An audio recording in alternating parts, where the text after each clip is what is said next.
Welcome to Tech Ascent, the podcast where we dive into the trends, strategies, and success stories that are reshaping the tech landscape as we know it today. I'm your host, Oliver Clingain. I'm also the founder of Ascenxion, the premier business development partner within tech. And today, we've got a great guest joining us. We're joined by Stephen Rothberg, the founder and chief visionary officer of College Recruiter. Stephen, welcome to the show. Would you mind introducing yourself and telling us a little bit about what you do? Yeah, no problem, Oliver. Thank you very much for having me on. So I founded College Recruiter way back in 1991, so we're a little over 33 years old. We believe that every student and recent graduate deserves a great career and that it should be easy and inexpensive for employers to hire them. So if you've ever used a site like Indeed, ZipRecruiter, LinkedIn, etc., to search for a job or to hire new employees, we're kind of like that, but we're niche. We focus specifically on the early career audience. We define that as 0 to 5 years of experience.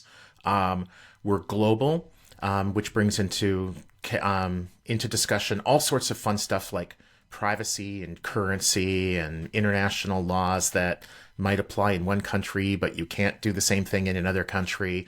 And we're definitely very big believers in privacy for the candidates using our site, and we can probably dig into that a little bit later. No, amazing. And you guys have such a great mission. You founded this company back in 1991. What kind of drove that idea? Yeah, so early on, like at that point, it was not a job search site. The internet as we know it didn't really exist until the mid 90s, like 94, 95, 96 is kind of when it had its coming out party. So what the very early origins of the company was, I was in my final year, I was a senior at my undergraduate university. I grew up in Winnipeg, Canada, and I attended the University of Manitoba for undergrad. And I was looking for something to do in between my undergraduate year and graduate school, which I came to the University of Minnesota here in Minneapolis for. And a friend of mine had a small business that published calendars, coupon magazines, etc., that he got local retailers, restaurants, apartment companies, etc., to advertise in. And then he distributed them for free at our undergraduate school to students. I went... when I was looking for grad schools, I went to see Arizona State University in suburban Phoenix, and they handed me a map of the college campus, and around the borders had advertising spots. I brought it back to him and said, hey, I think you should do this. You should add this to your product mix. And he thought it was the stupidest idea in the world. And so I said, well, would you mind if I did that during the summer? Because, I basically have like 3-4 months. And I thought it would be kind of fun to do. So he's like, knock yourself out. So I did it. It was great. I made probably 3-4 times as much money as my friends did in their regular hourly jobs. I had way more fun. I handed over the business for a pittance to a couple of friends of mine, one of whom 4 years later, after I graduated from law school and I was practicing, reached out to me and said, hey, I'm running this business still in Winnipeg. I'm thinking about expanding to the US. Minneapolis is the next closest big city. Would you be interested in being my partner? And we tried for a month or two to try to make the numbers work and just couldn't.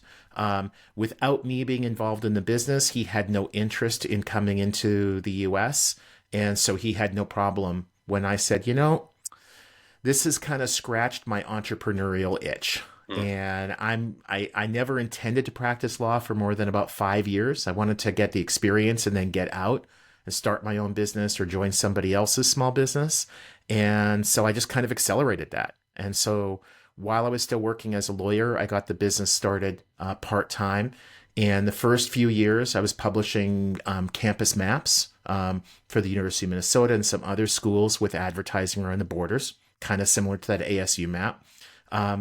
And then I wanted to diversify our product mix. And so I added an employment magazine. The maps hit the freshmen. The employment magazine hit the seniors, because seniors don't need to know where the local restaurants are. They know where they already know where they are, but they do need jobs. The magazine first came out in 94. And by 96, it was at 200 schools nationwide. We had 4 regionalized versions. And then this thing called the internet came along. Initially, What we did is we took all the ads from the magazines, quarter, half, full page ads, literally cut up the magazines, laid them onto a flatbed scanner, scanned the ads, and uploaded them to a website. And you could either search by location, show me all the jobs in Ohio, or by job category, show me all the engineering jobs. But you couldn't do show me the engineering jobs in Ohio. Um, and over the next couple of years, by about 98, we could see that the future of employment marketing, recruitment marketing was online, not in print. And so we gradually closed down the magazines, closed down the maps, and by 2000 we were 100% online. So it's been a journey. Yeah, no, that's super unique. And I love that you mentioned you kind of closed down the magazines, closed down the maps. A big thing entrepreneurs struggle with, especially in the tech space, is their ability to adapt. So there was companies that if you made the decision, the internet's not going to last, let's stay on maps and magazines, we might not be having this conversation today. Right. There's companies probably having this thought about AI, kind of certain social media apps. What kind of drove your mindset behind making sure you adapt, making sure you stay with the times? Yeah. So, for better or for worse, I think I'm pretty good at looking down the road and around corners. Where do we need to be 6 months from now, a year from now, 2 years from now? And I would say usually I'm right when it comes to our business, to predicting what we need to do, which is 180 degrees difference from how I am with sports betting. I am like the worst predictor of who's going to score a goal or who's going to win a game or whatever. So if you want to know who's going to win the Super Bowl or something some year, ask me, and whoever I pick, bet the opposite, and you'll be good. But when it comes to the tech and what tech should be looking at, one of the lessons that I learned really early on in business was about risk assessment. If you can make a decision, not necessarily pivot, but do we expand into this? Do we change our process? Do we create a new product? If your risk of failure is really low, not in terms of the likelihood of failure, but the consequences of that failure, you waste a couple of weeks of time. Big deal.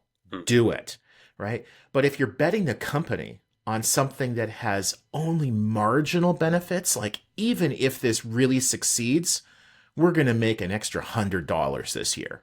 Like that's a stupid bet to make. So as an entrepreneur, you really want to look for opportunities where with very little downside, you've got a lot of potential upside. So flashing back to the very first version of our website in 1996, we didn't change anything with the magazines, who we were selling to, how we were selling, the pricing. All we did was said, at no extra cost, your ad is now also going to be on our website.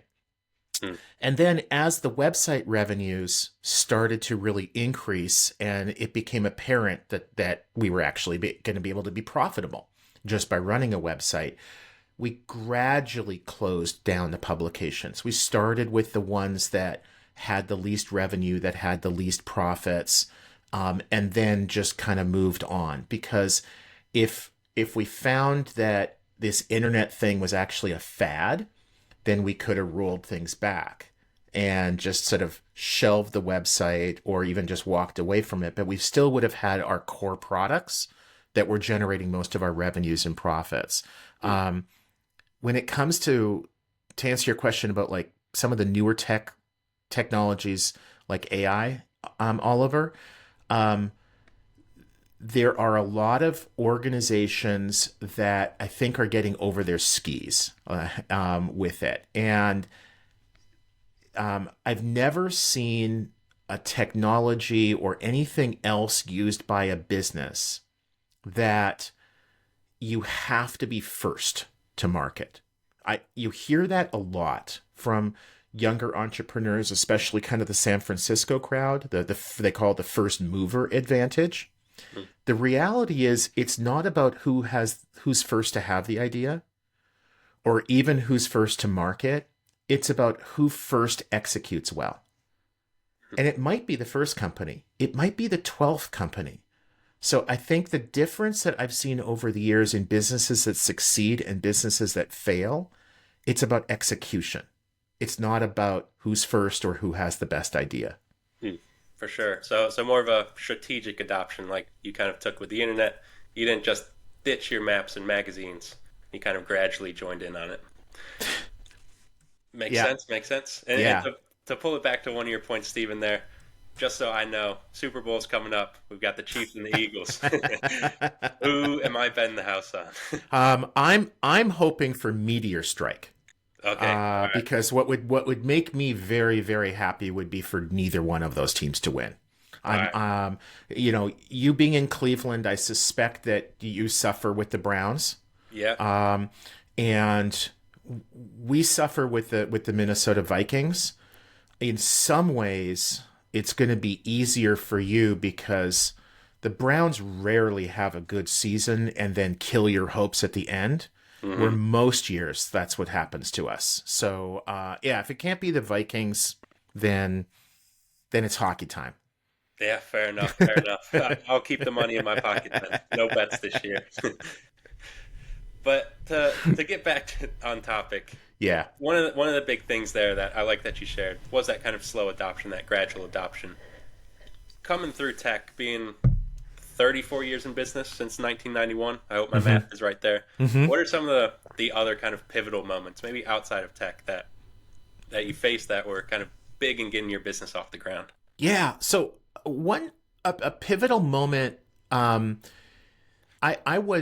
went to a speech given by Guy Kawasaki, who's a pretty well known investor. But when I saw him speak, he was still working for Apple as an evangelist. And I think literally his job title was evangelist. And he was passing on a lot of like interesting like factoids, anecdotes, lessons learned. There wasn't really much of a theme to his presentation.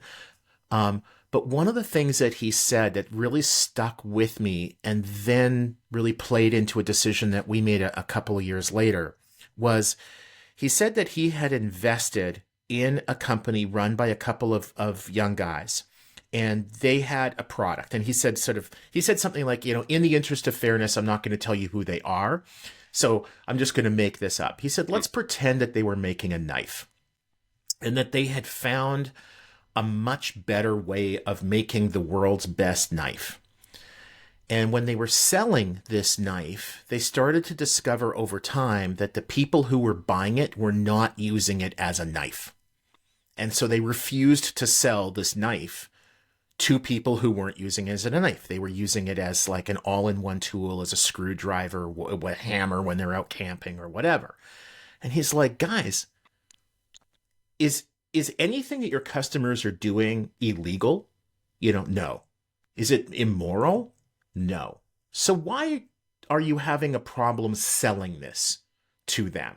If you've got customers who are trying to give you their money, you as an entrepreneur need to find a way of making that easy for them. And that was kind of Guy's quote or suggested takeaway. Couple years later, and I was doing a lot of sales for College Recruiter. I get a call coincidentally within a day or two of each other. One from a customer, Uber, that they were hiring a lot of rideshare drivers through us. And another one was from Aflac, the big insurance company, and they were hiring claims adjusters, etc. Both of them had been working with us for a year or two and buying what we called an all-you-can-eat package. It was unlimited job posting ads, $12,500 for the year. Both of them in those calls said, if we were to give you about 4 times as much money, could you give us 4 times as many candidates? And again, if a customer is asking to give you money, you want to find a way of saying yes to that and making it easy for them. So my wife, who's our CEO, and I went away for a weekend up to Duluth, Minnesota, on the shores of Lake Superior. I can still envision exactly where we were walking. And we talked and talked and talked through this for hours, even a couple of days. And then the light bulb went on. What we had been selling to our employer customers was basically, give us X dollars, we will give you Y job posting ads. Instead, what if we did a give us X dollars and we will give you Y candidates? So charge by the candidate that you deliver instead of charging by the job posting ad that would then hopefully convert into candidates. So you can do that on a pay-per-click model. You can do that on a pay-per-application model. A click being candidate sees the job posting on College Recruiter. They go over to the employer's site. Some of them will apply.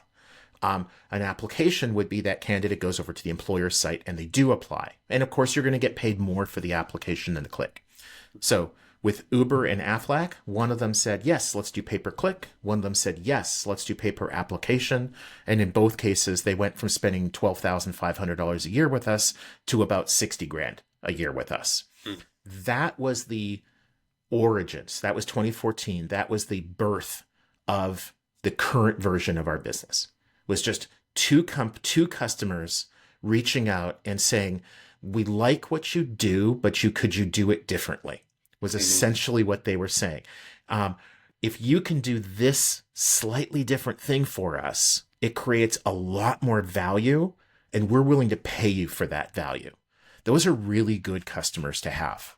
But as a business owner, you've got to listen to them, and you've got to really understand. It wasn't really about them wanting to give us 4 times as much money. It was really just about giving them 4 times as many candidates, and they were prepared to pay for that value. So then it became on us. How do we get them there? And now every single one of our customers is either on a pay-per-click or pay-per-application model. None of them are buying per post anymore. That's such a great story. And I do think that's a big aspect of business that a lot of entrepreneurs overlook is the offer itself, is that they think about all these other like aspects about, oh, I need this many followers on social media to be able to sell, this many kind of leads, but really it's all about kind of the offer you're putting in front of people, how you get it there, and what they kind of perceive it as. And it seems like you've kind of hit the nail on the head. Uber and Aflac, those are 2 kind of household names. Sounds like to get an offer in front of them that they like, and that's a big achievement. Yeah, and you know, and looking at it too, Oliver, from the flip side, good on them for reaching out to a vendor that they must have been happy with and said, we're willing to pay more. I mean, how often have you ever had a customer come to you and say, we want to give you more money than we are?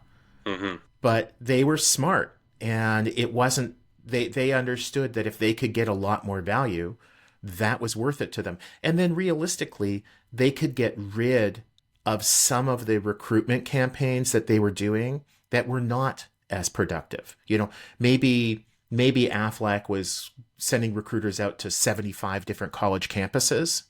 And if they got that volume from us, maybe they would only have to go to 30 college campuses. Maybe that would save them $1 million a year by spending an extra, you know, call it $50,000 a year with us. Not a bad investment. For sure. They had to look at that ROI, and I'm sure you presented in such an outstanding way that it hit the nail on the head for them. They could clearly see the value. Well, I presented it in a good enough way that they said yes. Yeah. And another thing you touched on earlier is also knowing how to target your customers. So you said when you're distributing maps, the freshmen got the maps, the seniors got the job applications, the job postings. Yeah. And I think that's another thing a lot of entrepreneurs, especially in tech, is it's very rarely a one-size-fits-all for your business. You got to know how to provide value, but also provide value to the right people at the right time. I think that's another aspect you hit the nail on the head with. Yeah, I agree. And there's this natural tension between wanting to do what your customer says or asks for all the time, which would be very customized, a lot of one-off types of stuff that's very inefficient, versus a one-size-fits-all model where you're, you know, hey, we're a round peg, you're a square hole, you need to become a square hole in order to buy from us. Right? Neither one of those are good. You want to be somewhere in the middle. There was a great book that I'm not a big fan of most business books, but I think it was a book called Build to Sell or something along those lines.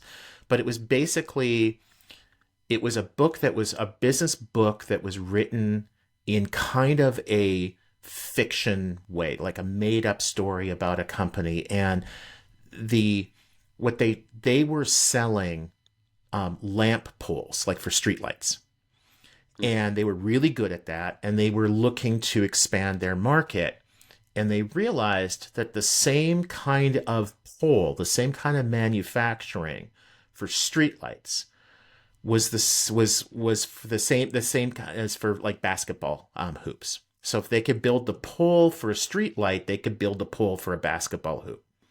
And so they started to sell poles for basketball hoops. And lo and behold, they had massive returns and it really hurt them financially. And they had no customer service department process for returns, any kind of help for their customers. It's like, oh, you're having a problem with our product. Don't return it. Let me show you how to use it. They had always been selling to municipalities, government buyers, and the government buyers knew what to do with these poles. You put the pole in the ground, you put the light up on top, you're good, as opposed to a basketball hoop, which was going on somebody's driveway. So it's a really different audience. You really have to understand your customer, and you might be producing, the best AI tech in the world and selling it to Fortune 1000 companies. And if all of a sudden you want to pivot or start to also sell to small businesses, that's going to be really different. Because if you're selling to a business with five people, they probably just don't have a whole IT department. They probably aren't as well funded. So if there's a problem or it takes longer to implement, then they can handle that. So yeah, you really have to understand your customer and what they're really looking for. And you also have to be willing to say no. There is this cliche that sometimes the best deals you can make are the deals you don't. And like that lamp post company would have been a lot better off saying, no, we're not going to make poles for basketball hoops. Mm-hmm. Yeah, there's always a hidden kind of opportunity cost within everything. And then on the pole side of things is shiny object syndrome is dangerous, especially kind of in a space that evolves as much as the tech space. Yeah. It's so true. And a friend of mine once said that, and I took it to heart, and I think I'm a lot better at this now than I used to, that as a stereotypical entrepreneur, I would spend too much energy looking for the shiny new thing outside the company, new product, new technology, new customers, new vendors, whatever. And he said, take that energy and look for the shiny new things within the company. What are we already doing really well? How can we offer that in a slightly different way or to a slightly different group of people? And so like when we've built a lot of tech to allow us to properly track how many candidates we send to an employer, which of those applied, there are always differences. Some employers are able to work with us more easily than others. So we still want to offer that product, but we've had to be somewhat flexible in the data they send to us. Or do we put a pixel on their confirmation page, or do we have some kind of server-to-server integration? So it's the same product. The pricing is the same.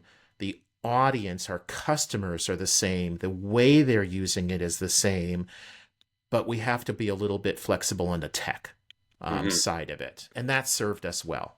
Mm-hmm, for sure. And it's definitely an art is kind of maintaining that balance between scaling as opposed to straight up pivoting. So. Yeah. I for a business that's been around for decades, if you start talking pivot, that means fail. Mm-hmm. When you're a startup, you're 6 months in and hopefully you've got some good capitalization, some good investment money, whether it's your own or friends and family or some venture capitalist. Pivoting is not such a bad thing. It's if you recognize that the road that you're going down is leading to a dead end, better to turn around and find another road. Mm-hmm. But I hate to see organizations that have been around for a long time talking about pivoting. Because what that usually says to me is that they were asleep at the wheel. Mm. If you're doing the same bad thing for years, that's not a good sign. Mm-hmm. But if you're a startup and you've been doing it for 3 months, big deal. Mm-hmm. Yeah, and there's definitely kind of advantages and disadvantages at every level. A company like Google isn't going to be able to pivot as fast as a Right. company like Ascenxion, like us, just because Right. there's so many more moving parts that need to get onto the same page, as opposed to kind of seeing the opportunity and going straight for it. Yeah, and like a small tech heavy company like yours, like ours, right? If we pivot, we get rid of a product, we add a new one, we change how we're doing business, we change who we're doing business with, whatever. Like the world's not going to come to an end. Like nobody's going to die Mm-hmm. if we do that. If you're a big insurance company or big bank, or a healthcare company, like, would you want to go to your local hospital for surgery next week, finding out that they just did a major pivot in Mm-hmm. how they do surgeries? It's like, no, thank you. I think I'm going to go someplace else. Mm-hmm. Yeah, no doubt. And speaking of kind of pivoting, I know being the founder of College Recruiter, a big trending topic right now in the tech space is regarding talent. Mm. Some people say there's a lack of talent. Some people say there's too much talent. People are kind of struggling to find that middle ground on this topic. What's your kind of perspectives on it? For as long as we've been in the employment space since the mid 90s, I've heard that. Both sides. I think there's some truth to both. I think the biggest truth, though, is that there's a mismatch in talent. I think it's really hard for employers to find the right employees and vice versa. So what you end up with are a lot of really good people doing jobs that they're just not well suited for. And some of that is just it's very structural. I don't think that there's an easy answer. I could talk to you as a relatively small employer or some other employer and maybe identify some areas where, it could be better. It's like, you don't really need a bachelor's degree to sell cars. So why are you requiring that? Things like that. But one of the fundamental problems in the world of employment and for people finding jobs is that, and AI does not do well with this, despite what a lot of vendors will say. Matching technology, where resumes are kind of ranked by the tech, which is the best fit, which is the worst. One of the biggest problems is that when employers are hiring, they write job posting ads, job descriptions that are forward looking. This is what I want you to do. And that's a good thing. Because before you take a job, you should understand what you're going to do the next 6 months, 6 years. On the other hand, candidates, their equivalent document is the resume, or in Europe, they call it a CV. And those are backward looking documents. This is what I've done. Now, if you're starting off, if you're like a college student and recent grad, your internships, your part-time jobs, whatever, are never going to be the same as the job that you're going to do upon graduation. So the software, when it's trying to match somebody who's never had a full-time permanent job in their life, when they're trying to match that person to a full-time permanent job, it's always going to say you're not a good match. Mm-hmm. Now, you may be a better match than your friend who's also applying to the same internship or entry-level job, but it's never going to be good. And that kind of continues on for people, anybody that is looking to do something different, whether it's like a real career change. I'm a nurse, I want to drive for Uber, or just a small change.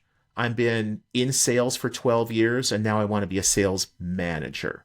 It's still, you've got this matching problem that is just inherent with forward versus backward looking documents. But another thing that I think is happening that maybe you've seen or some of your listeners have seen too is a lot of employers are complaining about getting way too many applications recently and blaming that on AI. And there's some truth to that. There are some AI powered tools like Lazy Apply is one of them. You pay $20 or whatever, and then it sends out 1,000 applications for you while you sleep. The reality is you're going to get no responses back from 800, 900 of the employers, and the other 100 or so are going to reject you because your application is just crap. And the employers can see that. But what's also happening that's a much bigger problem is that employers, as we were coming out of COVID and they couldn't hire enough people quickly enough, they made it really, really, really easy to apply, like a one-click apply. You're on ZipRecruiter, you're on Indeed, you already have an account, click this button and we've sent your application. They did that because those employers often were receiving 4 applications for a job, and they knew they really needed to receive about 40 in order to get the right person. Well, now what's happened is that they're getting the 40, or maybe they're getting 200 because they invested time and resources into that tech and they made it too easy for people to apply. So employers are now getting what they asked for and they're not liking it. Another lesson learned is the you probably know that the adage about, every day the dog runs after the school bus, bark, bark, bark, chasing, chasing, chasing. One day the dog actually catches the school bus and doesn't know what the hell to do with it. And there's some of that. I think you've probably experienced some of that with your clients and others too. It's like, if we build this for you and if it succeeds, is it actually going to deliver the results you want? Like, let's be really thoughtful. So don't build tech for the sake of building tech. Really think about, does it meet your business objectives? I love that perspective. And there was so many kind of just gems in there, little nuggets of kind of great perspectives that people need to kind of consider when looking at the tech talent market, of just kind of everything from the mismatches to people trying to pivot, people staying in their lanes. There's a whole bunch of different perspectives in there that I'm sure the listeners got a ton of value with that. So, Stephen, our last question was about your experiences as being a founder. Now it's about your experiences being the Chief Visionary Officer of College Recruiter. What's the vision over the next kind of 12, 24, 36 months? What's on the horizon? Yeah, so where Chief Visionary Officer comes from is we use and have for close to a decade now a framework for running your business called the Entrepreneur's Operating System, EOS. Anybody who doesn't know what that is, that's running a small business, the very next thing you need to do is go look that up. And no, I don't get a commission or anything from it. But it basically, it sets up really good guidelines about the kinds of jobs, how you define people's roles, how to set their goals, how to be objective, measurable. And one of the roles in the organization is that of the visionary, quote unquote. And so that's where my job title comes from. The visionary for a small business is kind of the equivalent of a chairman for a large business. They tend not to have people reporting to them, and they tend to focus on strategy. Where do we need to be 6 months from now, 2 years from now, 5 years from now? So it's not that my eyesight is great. It's that I occupy that role in the EOS framework. So where College Recruiter is going. Currently, we're global. We operate in dozens of countries around the world. That's going to increase. This year, we're already seeing a significant increase in helping candidates and employers in countries like Australia, New Zealand, Spain, Portugal. And what we have as a 5-year goal to go from helping over 12 million candidates a year connect with employers to over 100 million. So some of that growth is just simply going to be by gaining a greater presence in the UK, in the EU, in Africa, et cetera. And some of that is going to be getting a lot better at just what we do. So dirty, dark secret from the world of employment: for every 100 candidates that go to an employer's website looking for a job, only 4 of them will actually apply. So employers are turning away 96% of the people who come and are interested in that employer's job opportunities, which is remarkably horrible. What we would like to do is get better at figuring out which job is going to be of most interest to which candidate. And if we can increase that 4% to even 10%, then that would be a massive improvement for us internally, for the candidates, for the employers.